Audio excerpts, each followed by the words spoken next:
Morning student, how are you all? My second year student, now your income tax class.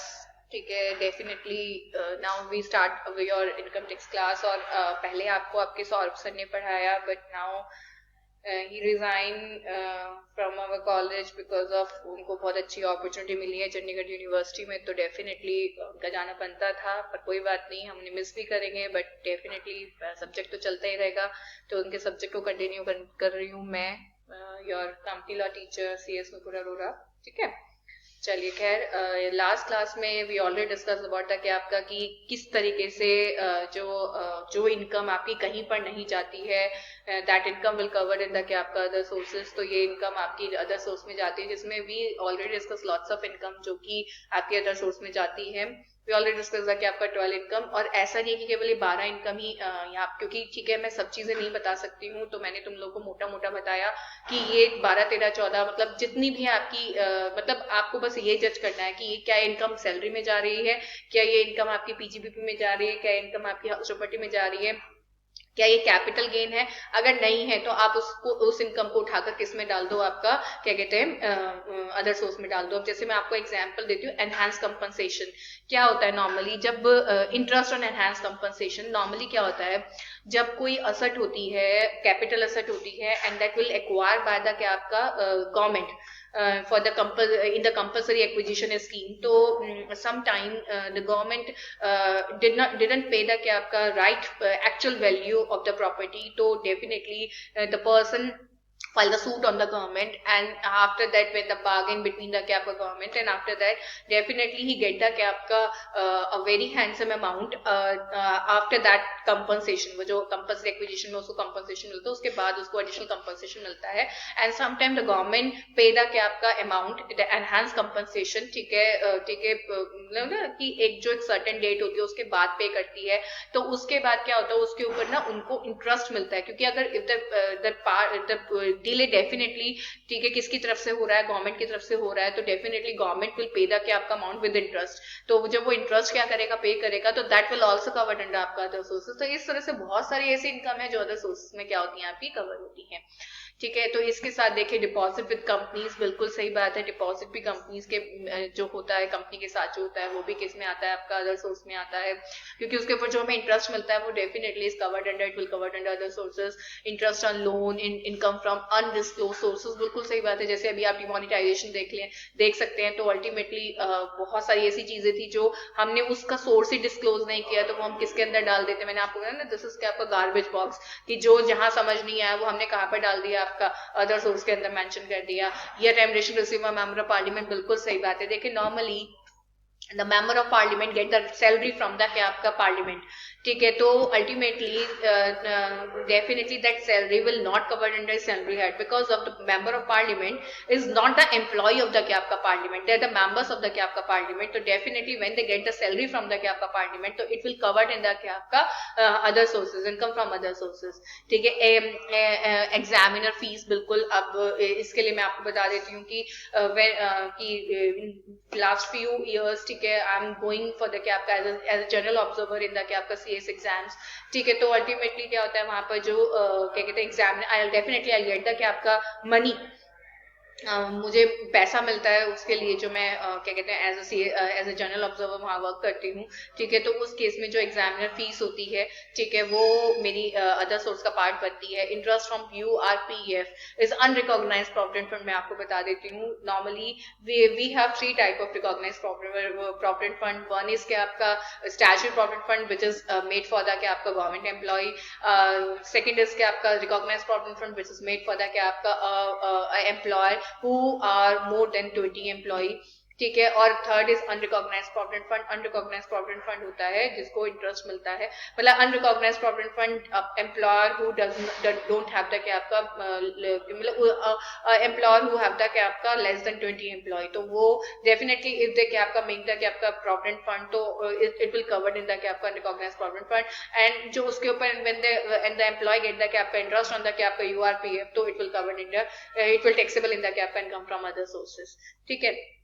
इसके अलावा rent from vacant plot of land, बिल्कुल सही बात है, जितने भी आपके वैकेंट प्लॉट ऑफ लैंड है जिस पर कुछ भी नहीं है उस पे इफ यू गेट द आपका रेंट तो इट विल कवर्ड अंडर क्या आपका other sources. Agriculture income from land situated outside India, yes if the क्योंकि अब यू आर थिंकिंग कि if the agriculture land situated in India तो it will completely exempted, yes मैं आपको बता दूं कि इन इंडिया, ठीक है, in India agriculture income is completely exempted, ठीक है, but if you get the income from the agriculture land but that land situated outside India तो it will covered in other sources, क्योंकि ना वो rent में ना वो सैलरी में जा सकती है, वो हमारा बिजनेस नहीं तो वो पीजीबी में नहीं जा सकती है, हाउस प्रॉपर्टी में भी नहीं जा सकती है, कैपिटल में भी नहीं जा सकती है। इंटरेस्ट और इनकम टैक्स रिफंड, या sometime we will pay the क्या आपका क्या कहते हैं extra taxes,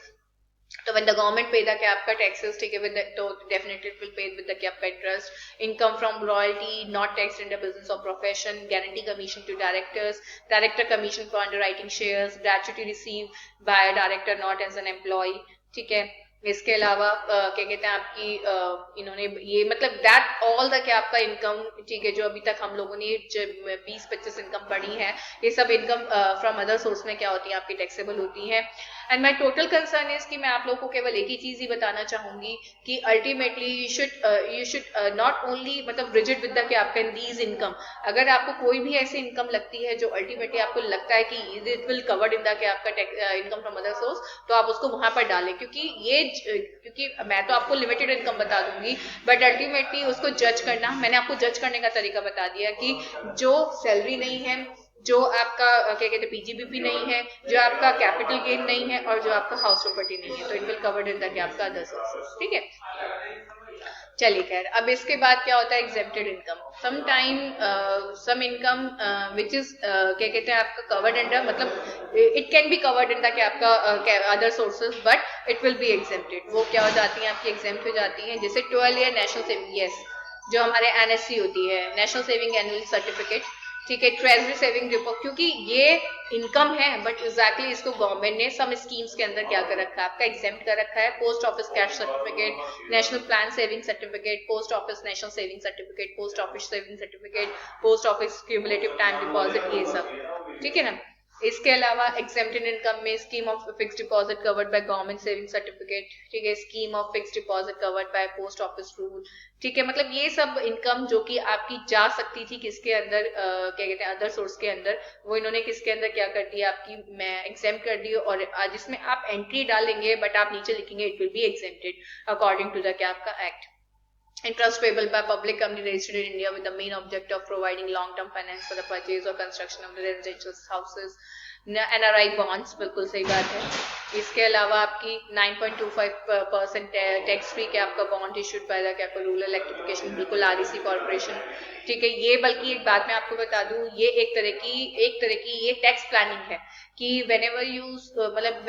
want to invest the क्या आपका मनी, तो you should invest in those income, ठीक है, in which you get the क्या आपका exemption। आ रही मेरी बात समझ में कि हमेशा जब भी when you have the surplus money and you want to invest somewhere, तो definitely you should first क्या आपका analyze और द क्या आपका study द क्या complete income tax, ठीक है, procedure, ठीक है, in which you definitely came to know कि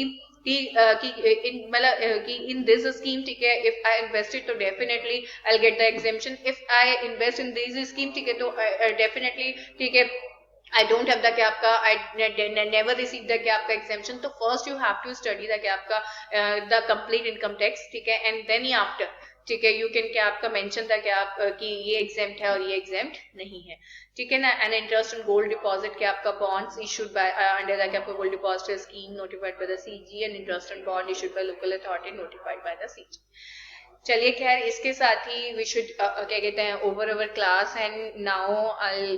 गिव सम मैसेज और the advice to you guys कि देखिए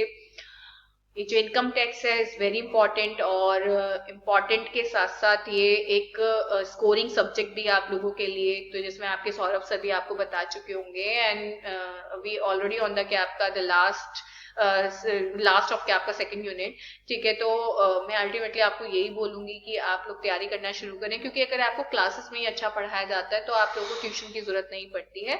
ठीक है। तो आप लोग क्लासेस को ही ढंग से पढ़ें, ढंग से देखें और अच्छे से पढ़ें, तो जिससे आप लोगों को अच्छा लगेगा कि भाई ठीक है कि आप लोगों को जरूरत ना पड़े किसकी क्या कहते हैं ट्यूशन लेने की, ठीक है ना। तो इसके साथ ही